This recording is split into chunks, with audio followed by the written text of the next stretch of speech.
Hello, this is the Mr. Maths channel. Today we're going to be going over the introduction for vectors because what we learn at the further maths level in AS is about 3D vectors, which are significantly more advanced than the vectors that you'd encounter in any sort of WJEC style GCSE question. So from your GCSE, you should be familiar about the definition of a vector, how you can represent a vector maybe, and also the properties of vectors. So what you should be more familiar with, at least with a vector, from your physics and maths, actually rather I'll just refer to maths right now, is when you were to draw like a Cartesian plane, for example, like an XY graph, then I could say that a vector could just represent me traveling from one point, let's say A, to another point B. And you can represent this mode of travel as how far I've traveled along the y-axis and how far I've traveled along the y-axis here and the x-axis. The travel for the x-axis is written first and then the y-axis. What I mean by that is, let's say I traveled a distance little a along the x-axis and a distance little b along the y-axis. And then, as you should be quite familiar, I can write this vector as AB. Crucially, okay, this vector doesn't have to be tied to A or points A and B. As long as I travel A distance on my x-axis and B distance on my y-axis, then I have this vector right here. Like, this vector could be here, and as long as I've traveled a distance A on my x-axis and a distance B on my y-axis, then it would be the same vector. We could name this vector if you like. Let's call this vector V. Crucially, if you're going to name a vector, either you put an arrow on top of it or you underline it. So usually you'd underline your definition for a vector here. V over here will be the same as V over here, as long as I've traveled the same distance in my x direction as my y direction. So that's a very nice property of vectors, no matter where you move them, as long as the components, i.e. how much they've traveled along one direction and another direction, stay the same, then that vector will be the same. So they're not entirely dependent on the points that you start them off with. If you can, find a vector, you can move it around however you like, provided you travel the same distance across as you do up. But you can extend this idea. You can actually think about this in 3D if you really want to, which we're going to do later on in a separate video, because what you need right now is an introduction to vectors, because you need to be really comfortable with vectors in 2 dimensions so that you can work in 3 dimensions. Alright, so you can go over vector addition as well. The reason I'm not really defining what a vector is because the definition in mathematics is a little bit ambiguous. It can apply to a lot of different things. So you could just think about a vector as like an entry of numbers. You can think about it that way. On a graph, you could think about a direction of travel, for example. That's why it's used a lot in physics as well. But it's kind of like a trivial definition over here. You could just say a vector is just an n-dimensional entry of numbers. But yeah. So if you have a vector, let's say v1, and I'm going to draw an arrow on top of it, which equals AB, and I have another vector, v2, and it equals CD. Just adding those vectors means that I'm going to be adding their x component, which is A and C, and their y component, which is B and D. This is true for any n-dimensional vector. So if I had a 1,000-dimensional vector, I could still perform this operation and it would work. Obviously, you can do a lot more than just add 2 vectors. You could add multiple vectors together. That's what you learn in your final unit in AS Maths. what that looks like more graphically is, let's say I've got a vector like this, and I'm going to call this vector v1 again. And with a separate color, I'm going to define another vector, and that vector is going to be v2.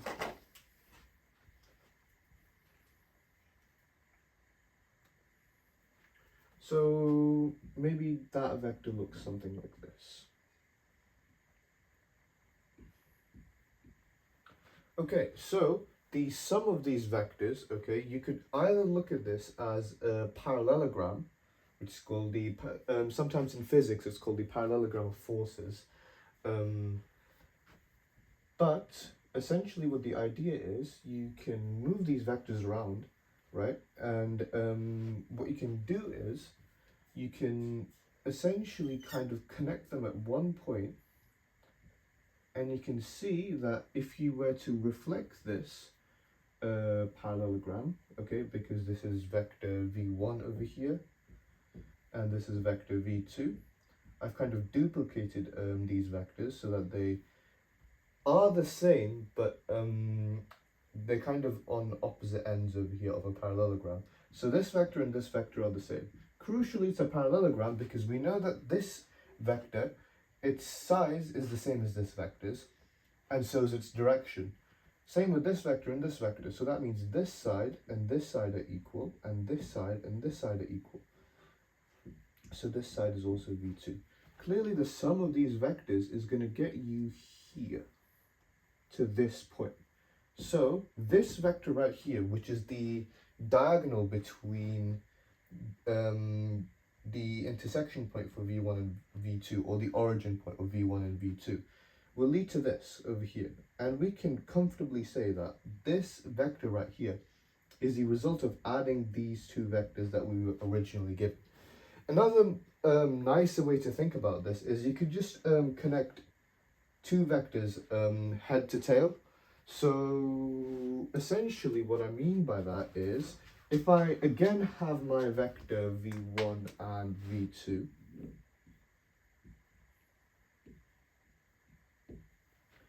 then what I could do instead is I could think about this vector right here, which is v1,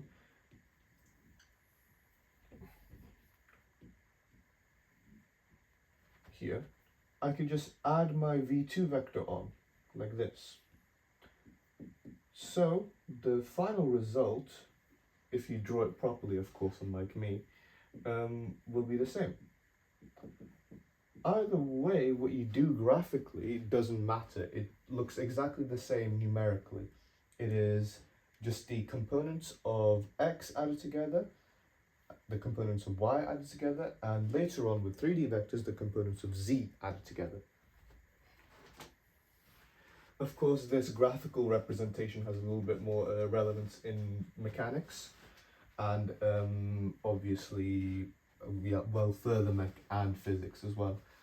But yeah, you will encounter those ideas there, and hopefully the idea of vectors that I'll introduce to you here will be a lot more beneficial. The nice thing about vectors is you can think about them in terms of components as well, and this is where I'll include IJK notation. So, you're very, or I wouldn't say very, but you should be familiar with the column form of a vector. Basically just writing the entries for the x, y, and now the z direction as well.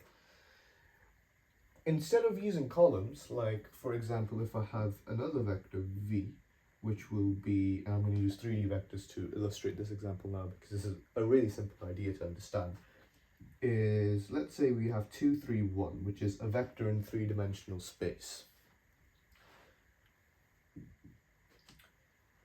I can write this as 2 times 1 unit in the x direction, 2 times 1 unit in the y direction, or sorry, 3, and 1 times 1 unit in the z direction. Well, it is really obvious why this is true. You're just kind of looking at this column form and saying, oh, yeah, it's 2 units in the x direction. I have to travel to maybe like this. Yep, that's quite easy to understand. But from this sort of idea, another notation sort of arises, and it's very beneficial for you to be familiar with both the column notation and now this notation. Obviously, right here, writing 1 unit in the x direction is very, very cumbersome. That's why we kind of use this column notation and say the first entry is x, the second entry is y, the third entry is z. Here, instead of using 1 unit in the x direction, so I'll cross that out, I use I, underline. Instead of using 1 unit in the y direction, I use j, underlined. Instead of 1 unit in the z direction, I use k, underlined. So this vector right here, 2, 3, 1, in column form can be transformed into ijk form by saying 2i plus 3j plus k.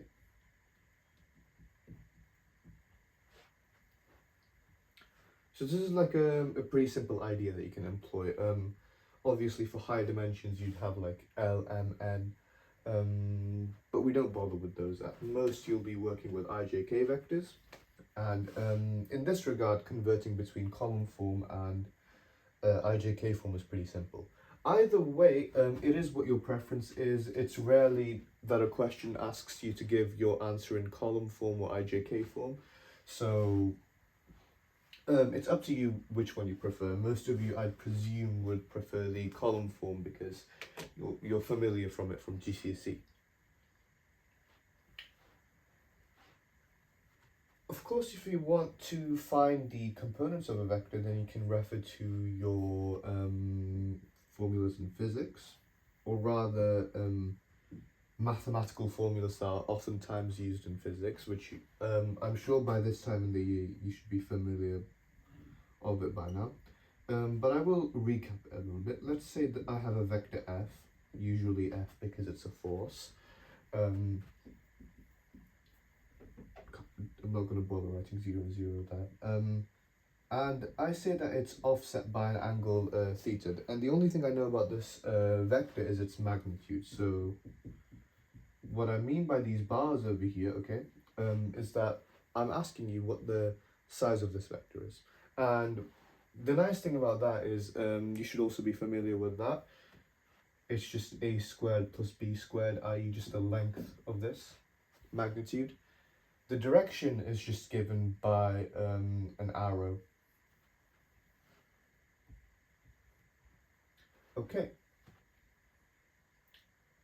So, if we have the magnitude of f, and what we want to find is, we want to find what the component traveling in the horizontal direction is, and the component traveling in the vertical direction is, then what you do is you just multiply the mod, the modulus of f by, first of all, the cos of the angle, just by using your simple trigonometry. If you go across the angle, or if you go with the angle, then you'd get f times cos theta, which will be equal to my x component. Also, I will call it the x component. If I travel across the angle, then I'll get this sort of vector. And from your parallelogram of forces, which is what it's usually called, is that this is the exact same vector as that, because this is a component of this vector. But clearly it's ending up at the same point, isn't it? Just to illustrate that, it gives like a rectangle of sorts. So the travel in the y direction is just the mod of f times sine theta. So if I call this f of y, then the component traveling in this direction will be f of y, and the component traveling in this direction will be f of x, and with these corresponding formulas as well. But this notation, it's kind of cumbersome and it's kind of ambiguous. There's a reason they use it in physics, because obviously with what you encounter later on, like free body diagrams, there's no proper definition or proper way to define up and down. So what you typically just do is you kind of choose these directions on your, like, you just choose these directions and then solve the question based on that. And sometimes it makes the question really easy to solve. But we want to be a little bit more rigorous here. Instead of the x direction, or what the horizontal direction, I could say it's in the I direction. Okay, so the I component will be computed by, if I know the mod of f and the angle offset it has from whatever, then the I component, if that angle is offset from the horizontal, will be f cos theta. This over here will be f sine theta if I want to compute the j component now. Of course, it depends on where theta is and what angle is given to you. If instead of theta you were maybe given alpha, then obviously these roles will be reversed. Because now think about your formulae, and this is a really good thinking exercise, because oftentimes a lot of people make mistakes with this sort of rearrangement in their mechanics, further mechanics and physics. It's that if you're given alpha instead of theta, then the angles over here, because of the nature of alpha, now the I component is actually opposite to the angle, and alpha right here is actually adjacent to the angle. And from your trig formulas, you know that what is adjacent to the angle involves tangent and cosine. What you're given over here is what you would be calling the hypotenuse over here. So what you're going to be using is sine. So the I component actually will have to use sine theta, because you want to work out the opposite. For the j component, because you want to work out the adjacent of this triangle now, you have to use your hypotenuse, and you're trying to find your adjacent, so you'd have to use cos over here. So that is kind of like an aside over there. Obviously it's a really nice tool under your belt, especially in mechanics. But yeah, that should basically cover it for components of vectors. Other than that, there's two special types of vectors that you could kind of say also help a lot, especially in terms of derivations. It's origin vectors and unit vectors. Well, unit vectors not so much, but origin vectors are going to be far more useful in your further mechanics. And obviously further pure as well.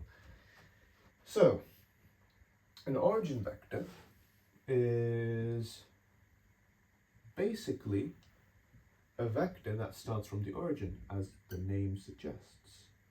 So, if I were to illustrate this in 2D first of all, then an origin vector is basically something that starts from 0, 0 and ends up at some arbitrary point, like let's say A. What I can say is that for a point A, which is anywhere on this xy plane, it has the origin vector little a. And this is very useful notation over here, obviously, because little a kind of infers that the point is big A. So, there. But again, you have to remember the rules with vectors. If I move this vector away from the origin, it's not an origin vector anymore, but it's still A, because clearly A is not dependent on the points that it starts with. It's actually dependent on its components. Meaning, how far do I travel along the horizontal direction and the vertical direction? So it doesn't matter where you put A, it's only an origin vector if it starts from 0, 0. And that's about it. Obviously, this idea can be extended into 3D. If I say that some point up in this 3D space is the origin, so I'm going to label this O, and somewhere in this space I have another point A, then the origin vector is just the connection between O and A, which I'll call little a again, and it will have some component like I'm going to use slightly more targeted notation over here, so AX, AY, AZ. So it will have three components over here, and what you will end up with over here are the coordinates AX, AY, AZ. So that's what an origin vector is. If you add this vector onto the points given in the origin, then you'll get a point A, let's say some arbitrary point. So then that is an origin vector. It just starts off at 0, 0 and leads you to some arbitrary point on whatever dimension that you're working with. Finally, we've got our unit vectors. So a unit vector basically is just asking you what is a vector that is traveling in the same direction as my given vector but has a magnitude of 1. Basically, its size is 1, but it's traveling in the same direction as the vector that I want to work with. So there's, I mean, you could look into this in your own free time. It's very easy to sort of think about what a unit vector could allude to. But let's say I have a vector over here, and I'm going through this right now, and I'm going to call this A. So this is some vector A. Then the unit vector of A, which is denoted as a hat, is going to be 1 over the magnitude of A times by A. What I'm thinking about over here is I'm dividing the magnitude of, or dividing A and its components, if you really like, to kind of extend your ideas and connect them together. And then I'm just going to divide that by the magnitude. For example, if I start off with 3, 4 as a vector, okay, then the unit vector of this would just be, if I were to change this into ij notation first of all, so 3i plus 4j equals maybe some vector v again. Then I would just work out the magnitude of this, which is just Pythagoras, so 3 squared plus 4 squared, very famous Pythagorean triple, 5. I'm just going to be applying 1 over 5 to 3i plus 4j, and that should be your answer. Obviously, you can expand this outwards, but realistically, there's no need. Obviously, sometimes if you're going to be working with unit vectors, they will ask you to simplify it down as far as possible, only really in a normal mechanics paper. But yeah, this is just the unit vector for V, and can't forget the hat. Alright, just to confirm that, we can have 3 over 5i plus 4 over 5j. So what we want to confirm over here is that, is the magnitude of this vector really 1? What we can do is we can say we can use Pythagoras again. So we can have 3 over 5 all squared plus 4 over 5 all squared. Again, just squaring our components. It will be equal to the square root of 9 over 25 plus 16 over 25. Clearly, this is just going to be the square root of 25 over 25. No matter what way you simplify that, that's just 1. So there you go. That should be your unit vector done as well. In the next video, I will be going over 3D vectors and how we can define planes and lines, and how we can work with the things we just defined in 3D.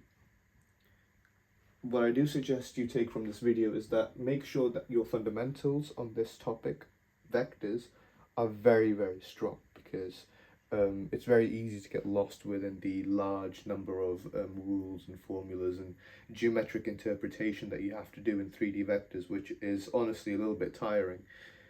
So, what you should be taking from here is, first of all, the components of a vector, addition of a vector, how a vector really is defined, okay, and in a general sense, not as in a physics or a GCSE or a in any sort of sense like that. Just it's just a list of numbers, that sort of definition. Lastly, what you have to take from this is these vectors, they can be the same anywhere. They're not dependent on the points that you initially calculated them from.